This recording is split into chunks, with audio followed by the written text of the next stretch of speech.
बेंगलुरु आग्रा स्थित जगन्नाथ मंदिर में स्नान पूर्णिमा पालित होईछि। रीतिनीति अनुसार अनुष्ठित होइतला समस्त कार्यक्रम। भक्तों भिड़ को नजर रखी मंदिर प्रशासन पक्षर समस्त प्रकार व्यवस्था करा जायतिला। स्नान परे महाप्रभुंक गजानन बेशरे दर्शन करथिले भक्त। वर्तमान अणसरे घरे अछंती तीन ठाकुर।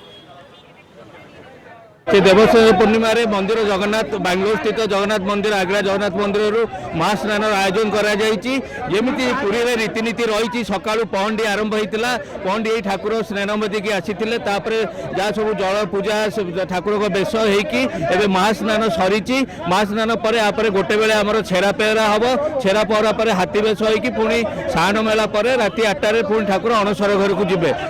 आपण मैंने निजे देखुचे भक्त मान बहुत प्रकार व्यवस्था रही।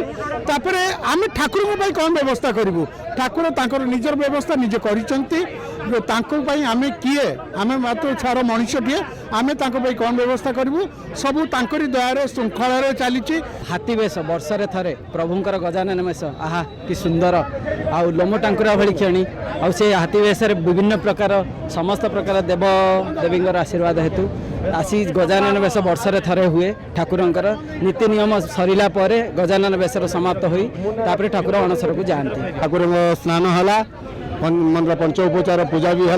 जगन्नाथ प्रबल भक्त संगमन होती। जय जगन्नाथ कोटे कोटे नमस्ते। जगन्नाथ करमर फुलवाणी एरिया आम ये 3 मास आसचु। जगन्नाथ देखले पेट पूरी जाऊँ आनंद बढ़ी जाऊँ।